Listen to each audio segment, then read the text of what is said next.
खालिदा जिया जब बांग्लादेश की वजीर आजम बनी तो उन्होंने जनरल परवेज मुशर्रफ को ढाका बुलाकर इनसे अपनी तहरीक आज़ादी के शोहदा के मज़ार पर हाजिरी दिलवाई और 1971 के वाकयात पर माजरत करवा ली। लेकिन जो जुल्म ज़ियाउर रहमान ने कर्नल जंजुआ के साथ किया, इसकी कीमत अवामी लीग अदा करती रही। अस्सलाम वालेकुम। आज की वीडियो में बात करेंगे 1971 के बारे में। पाकिस्तान और बांग्लादेश किसी वक्त एक मुल्क होते थे और 1971 में पाकिस्तान की पावरफुल लोगों की वजह से बांग्लादेश के लोगों पे जुल्म किए गए, जिस वजह से 1971 में बांग्लादेश पाकिस्तान से अलग हो गया। आज जो वीडियो हम देखने जा रहे हैं उसका टाइटल है fall of Dhaka, creation of Bangladesh. तो मजीद डिटेल्स जानते हैं आज की इस वीडियो में। को स्टार्ट करते हैं 3, 2, 1 एंड स्टार्ट। जब भी 16 दिसंबर करीब आता है तो पाकिस्तान में यह बहस शुरू हो जाती है कि 1971 में पाकिस्तान क्यों टूटा था।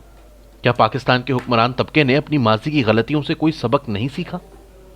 दूसरी तरफ दिसंबर के आते ही बांग्लादेश में भी यह बहस शुरू हो जाती है कि जिन मकासद के लिए पाकिस्तान से अलहदगी इख्तियार की थी, आज के बांग्लादेश में वो मकासद हासिल हुए या नहीं। पाकिस्तान और बांग्लादेश में बज़ाहिर तो जमहूरी हुकूमतें हैं, लेकिन दोनों ममालिक में 1971 से मुतालिक पूरा सच बोलना और लिखना बहुत मुश्किल है। बहुत से हकायक पाकिस्तान में नई नस्ल से छुपाए जाते हैं और 50 साल बाद भी सकूते ढाका पर झूठ बोला जा रहा है। इसी तरह बांग्लादेश में भी कुछ अफसानों को तारीख बनाकर पेश किया जाता है, लेकिन वक्त गुजरने के साथ साथ हकीकत और अफसाने में फर्क सामने आ रहा है। इंतहाई ठोस तारीखी शहादतों से पता चलता है कि पाकिस्तान की तहरीक चलाने वाली ऑल इंडिया मुस्लिम लीग 30 दिसंबर 1906 को ढाका में कायम हुई थी। तहरीक पाकिस्तान में बंगालियों ने बहुत अहम किरदार अदा किया और 23 मार्च 1940 की करारदाद लाहौर भी एक बंगाली लीडर AK फजलुल हक ने पेश की थी। क़याम पाकिस्तान के कुछ अरसे बाद ही कायदे आज़म की वफात हो गई। उर्दू को कौमी ज़बान करार देने पर कायदे आज़म की ज़िंदगी में ही मशरक़ी पाकिस्तान में बेचैनी पैदा हुई। लेकिन मशरक़ी पाकिस्तान और मगरबी पाकिस्तान में नफरतों का आगाज़ 1958 में मार्शल लॉ नाफिज होने के बाद हुआ। जनरल अयूब खान ने 1956 का आइन मुअत्तल कर दिया और जब उन्होंने 1962 में सदारती आइन नाफिज करने का मंसूबा बनाया तो इनके बंगाली वजीर कानून जस्टिस रिटायर्ड मोहम्मद इब्राहिम ने जनरल अयूब खान को रोकने की कोशिश की। इनकी किताब diaries of justice Mohammad Ibrahim में जनरल अयूब खान के साथ इनकी सरकारी खतो किताबत शामिल है, जिसमें वजीर कानून ने सदर पाकिस्तान को वार्निंग दी थी कि सदारती आइन पाकिस्तान तोड़ देगा। पाकिस्तान के फौजी सदर ने अपने बंगाली वजीर कानून की वार्निंग नजरअंदाज कर दी। इस सदारती आइन के खिलाफ मशरक़ी पाकिस्तान के गवर्नर जनरल आजम खान ने भी इस्तीफा दे दिया। अयूब खान अपनी जिद पर कायम रहे और उन्होंने एक पंजाबी जज जस्टिस रिटायर्ड मोहम्मद मुनीर को अपना वजीर कानून बना लिया। नए वजीर कानून को यह जिम्मेदारी सौंपी गई कि वो किसी तरह बंगालियों से जान छुड़ाएं। जस्टिस मोहम्मद मुनीर ने अपनी किताब फ्रॉम जिन्नाह टू ज़िया में लिखा है कि 1962 में वजीर कानून बनाने के बाद जनरल अयूब खान ने मशरक़ी पाकिस्तान से ताल्लुक़ रखने वाले एक बंगाली वजीर रमीज़ुद्दीन के पास मुझे भेजा और मैंने उन्हें कहा कि आप हमसे अलहदगी इख्तियार कर लें या कॉन्फेडरेशन बना लें। रमीज़ुद्दीन ने जवाब में कहा कि हम अक्सरियत में हैं, आप अक़लियत हैं, अगर आप अलहदा होना चाहते हैं तो हो जाएं, लेकिन असल पाकिस्तान तो हम हैं। जिसकी शहादत से पता चलता है कि जनरल अयूब खान बंगालियों के साथ नहीं रहना चाहते थे क्योंकि वो सदारती निज़ाम के खिलाफ थे। यही वो साल था जब तहरीक पाकिस्तान के रहनुमा हुसैन शहीद सोहरवर्दी को गद्दारी के इल्जाम में गिरफ्तार किया गया तो ढाका में पाकिस्तान के खिलाफ नारे लगे। हुसैन शहीद सोहरवर्दी की नवासी बैरिस्टर शाहिदा जमील कहती हैं कि इनके नाना इलाज के लिए बैरूत गए, वहां इनकी पुरस्रार हालात में मौत हो गई। हम इन्हें मगरबी पाकिस्तान में दफन करना चाहते थे, लेकिन जनरल अयूब खान ने इजाजत ना दी, लिहाजा इनकी तदफीन ढाका में हुई। इसी जमाने में शेख मुजीबुर रहमान के मौक़िफ़ में बहुत सख्ती पैदा हो गई और कुछ मुसन्निफीन के मुताबिक उन्होंने भारत के साथ खुफिया राब्ते शुरू कर दिए। इस दौरान मोहतरमा फातिमा जिन्ना ने अयूब खान के खिलाफ 1965 के सदारती इलेक्शन में हिस्सा लिया तो मशरक़ी पाकिस्तान में शेख मुजीबुर रहमान समेत मगरबी पाकिस्तान से वली खान, गौस बख्श बिजिंजो, अताउल्ला मेंगल और सरदार खैर बख्श मरी से लेकर मौलाना मौदूदी तक सब ने फातिमा जिन्ना की हिमायत की। लेकिन अयूब खान ने फातिमा जिन्ना को इंडियन एजेंट करार दे दिया, धोंस और धांधली से इन्हें हरा दिया। फातिमा जिन्ना ढाका से जीत गई लेकिन मगरबी पाकिस्तान से हार गई। फातिमा जिन्ना की शिकस्त ने बंगालियों को पाकिस्तान से मायूस कर दिया। इस मायूसी का नतीजा 1966 में शेख मुजीबुर रहमान के 6 नुकात की सूरत में सामने आया। पहला नुकता यह था कि हुकूमत का किरदार वफाकी और पार्लिमानी होना चाहिए, यानी असल लड़ाई सदारती निज़ाम के खिलाफ थी। फिर 1968 में शेख मुजीब को अकरतला साजिश केस में मुलविस कर दिया गया। वो अयूब खान जो जस्टिस मुनीर की मदद से पाकिस्तान तोड़ना चाहता था, इसने मुजीब पर पाकिस्तान के खिलाफ साजिश का इल्ज़ाम लगा दिया। इल्ज़ाम अदालत में साबित ना हो सका और शेख मुजीब की मकबूलियत बढ़ती चली गई। 1969 में मारूफ सहाफ़ी अल्ताफ़ हसन कुरैशी ने शेख मुजीबुर रहमान का इंटरव्यू किया। ये इंटरव्यू कुरैशी साहब की किताब मुलाकातें क्या क्या में मौजूद है। कुरैशी साहब ने मुजीब से पूछा कि मौजूदा बहरान का हल क्या है। मुजीब ने जवाब में कहा कि 1956 का आइन बहाल कर दें। قریشی صاحب نے کہا کہ 6 نکات تو کچھ اور ہی کہتے ہیں۔ مجیب نے جواب دیا کہ 6 نکات قرآن اور بائبل نہیں، ان پر نظر ثانی ہو سکتی ہے۔ پھر انہوں نے الطاف حسن قریشی کو وہی کہا جو رمیز الدین نے جسٹس منیر سے کہا تھا، ہماری آبادی 56% ہے، مغربی پاکستان علیحدگی کا تصور کر سکتا ہے، ہم نہیں کر سکتے، وہ حصہ اگر الگ ہونا چاہتا ہے تو ہو جائے۔ اس واقعے کے 1 سال بعد 7 دسمبر 1970 کو پاکستان کی تاریخ کے پہلے عام انتخابات منعقد ہوئے۔ عام تاثر یہی ہے کہ 1970 کے انتخابات بڑے فیئر اینڈ فری تھے۔ اس تاثر کی نفی جنرل یحییٰ خان کے اپنے ہی 2 قریبی ساتھیوں نے کر دی۔ پاکستان ایئر فورس کے ایک افسر ارشد سمی خان نے جنرل ایوب خان، جنرل یحییٰ خان اور وزیر اعظم ذوالفقار علی بھٹو کے ساتھ بطور ADC کام کیا۔ انہوں نے اپنی کتاب 3 Presidents and an Aide میں لکھا ہے کہ 1970 کے انتخابات میں میجر جنرل غلام عمر نے کچھ سیاستدانوں میں خفیہ طور پر رقوم تقسیم کی تھی۔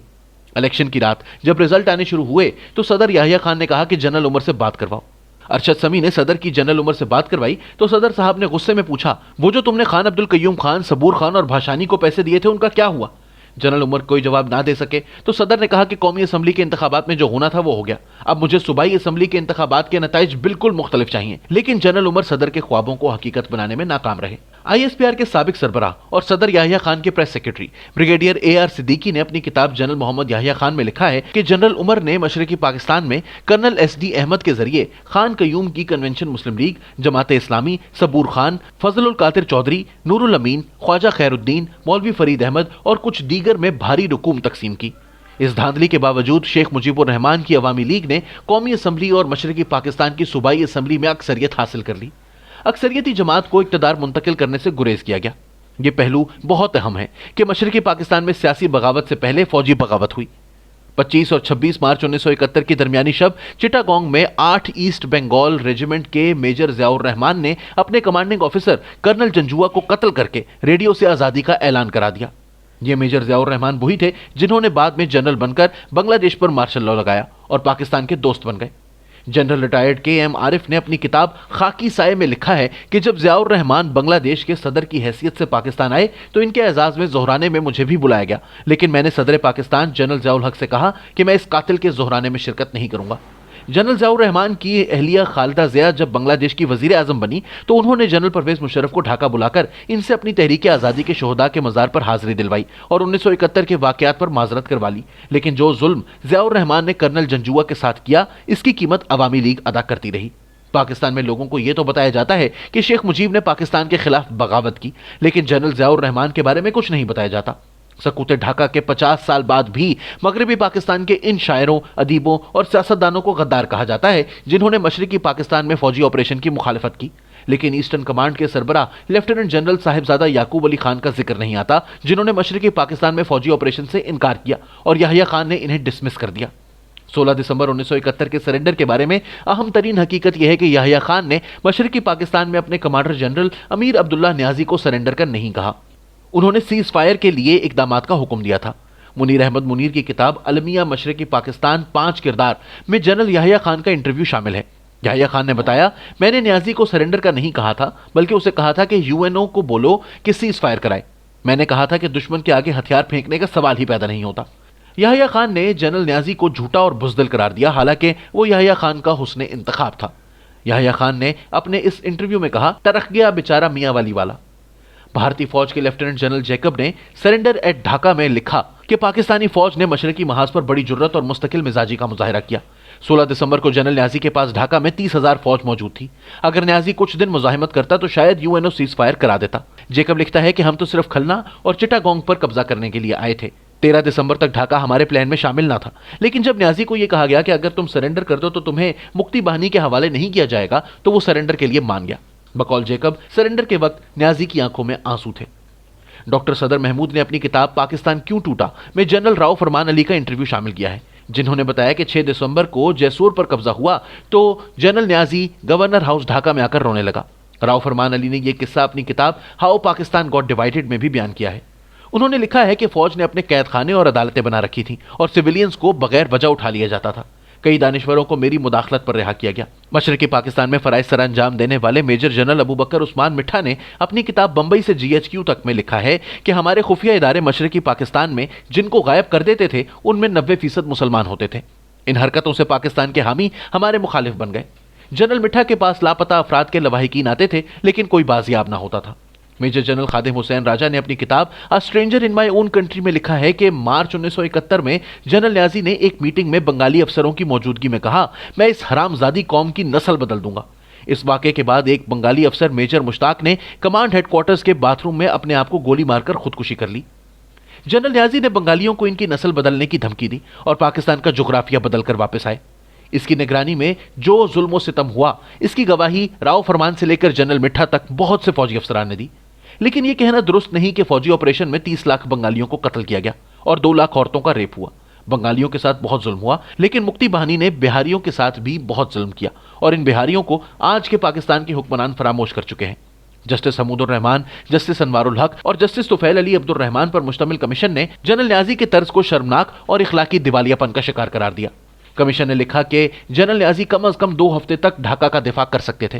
वो सरेंडर की बजाय अपनी जान कुर्बान कर देते तो आइंदा नस्लें इन्हें एक अजीम हीरो के तौर पर याद रखती। हमूद अब्दुर रहमान कमीशन के मुताबिक उन्होंने हिंदुस्तानी जनरल को गार्ड ऑफ ऑनर का हुक्म देकर मुल्क और फौज की इज्जत खाक में मिला दी।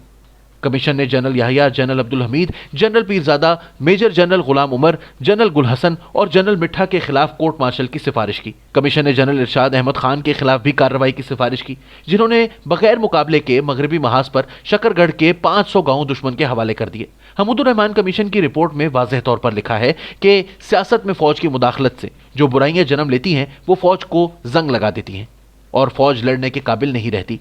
सकूते ढाका के 50 साल के बाद पाकिस्तान के हुक्मरान तबके को यह रिपोर्ट जरूर पढ़नी चाहिए, क्योंकि 1971 में पाकिस्तान पर एलानिया मार्शल लॉ नाफिज था। आज पाकिस्तान पर गैर एलानिया मार्शल लॉ नाफिज है।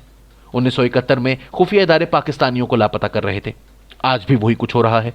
1971 में मशरिकी पाकिस्तान को खो दिया गया और आज बहुत से पाकिस्तानियों के ख्याल में कश्मीर खो दिया गया है। 16 दिसंबर से सबक ना सीखा गया तो खुदा न ख्वास्ता पाकिस्तान मजीद नुकसान उठा सकता है, क्योंकि आज तक पाकिस्तान में किसी जनरल याहिया, किसी जनरल न्याजी का एहतसाब नहीं हुआ। आइन तोड़ने वाला जनरल मुशर्रफ आज भी मफरूर है। जी, तो ये थी आज की वीडियो। जैसा कि आपने देखा, ये वो हकायक थे जो 1971 और से पहले और 1971 तक हुए। यहाँ पे जनरल न्याजी ने बोला कि मैं इन बंगालियों की नस्ल बोल दूंगा और बांग्लादेश के लोगों को गाली निकालेगी, जो बहुत गलत इकदाम था और जिस वजह से बांग्लादेश आर्मी के एक ऑफिसर ने वहाँ पे ख़ुदकुशी कर ली और गैरत उसकी, इतना जोश उसने खाया और इसी वजह से बांग्लादेश के लोगों में पाकिस्तान के लिए नफ़रत पैदा होती गई। उनको डिग्रेड किया जाता था और उनको काले बंगाली बोला जाता था और डिफरेंट तरह के अलकाबात दिए जाते थे और बांग्लादेश को उसके राइट्स नहीं दिए गए। 1970 में जो इलेक्शन हुए थे, शेख मुजीबुर रहमान उसमें जीत चुके थे, लेकिन वहाँ पे मार्शल लॉ लगा दिया गया और शेख मुजीबुर रहमान को इक़्तिदार मुंतकिल नहीं किया गया। शेख मुजीबुर रहमान के जो सदारती निज़ाम के 6 निकात थे उन पे अमल नहीं किया गया। अगर उन पे अमल कर लिया जाता तो शायद आज पाकिस्तान एशियन टाइगर बन चुका होता, लेकिन यहाँ पे जो पावरफुल लोग थे उनकी जानिब से जुल्म किए गए और मार्शल लॉ लगा दिया गया और सिविल हुकूमतों को मुअत्तल कर दिया गया और शेख मुजीबुर रहमान जो सबसे ज़्यादा सीटें जीत चुके थे उनको हुकूमत से बाहर कर दिया गया। आज भी अगर देखा जाए, इमरान खान सबसे ज़्यादा सीटें जीतने वाले पार्टी हैं, लेकिन उनको हटा के तो 15 पार्टीज़ को पाकिस्तान पे मुसल्लत कर दिया गया है। यही वजह है कि आज पाकिस्तान बैंकरप्सी के करीब खड़ा है, लेकिन बांग्लादेश जो है वो आसमान की बुलंदियों पे छू रहा है। यहाँ पे एक बात की गई कि 30 लाख बंगालियों को कत्ल नहीं किया गया, ये फिगर गलत है। तो इस बात पे अभी भी कंसेंसस नहीं है। कुछ लोग, बांग्लादेश के लोग ये क्लेम करते हैं कि कम से कम 30 लाख लोगों को कत्ल किया गया, लेकिन इसमें दूसरी साइड से ये आर्गूमेंट आता है कि 30 लाख लोगों को कत्ल नहीं किया गया था। तो आप कमेंट्स में बताएं आपकी क्या राय है कि क्या ये फिगर जो है ये दुरुस्त है। तो अगर इस वीडियो को सम अप किया जाए तो बांग्लादेश ने 1971 में जो कुछ किया आज वो सच साबित हो रहा है। आज बांग्लादेश ग्रो हो रहा है, बांग्लादेश तरक्की कर रहा है, बांग्लादेश में सियासी हुकूमतें हैं और वो पावरफुल हैं। आज बांग्लादेश के जो इदारे हैं बांग्लादेश को आगे लेके जा रहे हैं और पूरी दुनिया से बांग्लादेश में इन्वेस्टमेंट आ रही है, जबकि पाकिस्तान में कुछ भी चेंज नहीं हुआ और आज पाकिस्तान के रिजर्व $3 बिलियन से नीचे आ चुके हैं और पाकिस्तान IMF से कर्ज मांग रहा है। अगर IMF कर्ज देने से इनकार करता है तो पाकिस्तान बैंकरप्ट हो सकता है और अगर कर्ज मिल भी जाता है तो कुछ महीने के लिए पाकिस्तान सर्वाइव कर सकेगा। और बहुत जल्द ख्वाजा आसिफ पाकिस्तान के जो वज़ीर दिफा हैं वो ये कह चुके हैं कि हम एक दिवालिया मुल्क के रहने वाले लोग हैं और ये इस बात का सबूत है कि बहुत जल्द पाकिस्तान के हालात बहुत ज़्यादा ख़राब होने वाले हैं और بینکرپٹ بھی پاکستان ہو سکتا ہے۔ 1971 میں جو بنگلہ دیش کے لوگوں پہ ظلم کیا گیا اس کے لیے پاکستان کی حکومت کو چاہیے کہ آفیشلی طور پہ معافی مانگے بنگلہ دیش کے لوگوں سے اور بنگلہ دیش سے تعلقات کو بہتر کرے اور اپنی غلطیوں کو ریئلائز کرے اور 1971 والی مسٹیکس کو اب نہ دہرایا جائے، کیونکہ آج پاکستان کی عوام جو ہیں وہ ایک عمران خان جو لیڈر ہے اس کے ساتھ کھڑے ہیں، لیکن اس کو دبایا جاتا ہے، اس پہ کیس بنائے جا رہے ہیں اور اس پہ ظلم کیا جا رہا ہے، جس کے خلاف اب جیل برو تحریک جو ہے وہ بھی سٹارٹ ہو چکی ہے، اور دیکھتے ہیں کہ اس جیل برو تحریک کے نتیجے میں عمران خان کی جو پارٹی ہے اس کو کیا بینیفٹس حاصل ہوتے ہیں۔ آپ کیا سوچتے ہیں، کیا ریزنز تھی کہ بنگلہ دیش کے لوگ الگ ہوئے اور کیوں بنگلہ دیش اتنا تیزی سے گرو ہو رہا ہے اور پاکستان گرو نہیں ہو رہا؟ اس کے پیچھے کون سے لوگ جو ہیں وہ ملوث ہیں؟ اپنی رائے سے مجھے کمنٹس میں آگاہ کریں۔ ویڈیو اچھی لگی تو لائک کریں۔ ملتے ہیں نیکسٹ ویڈیو میں۔ اللہ حافظ۔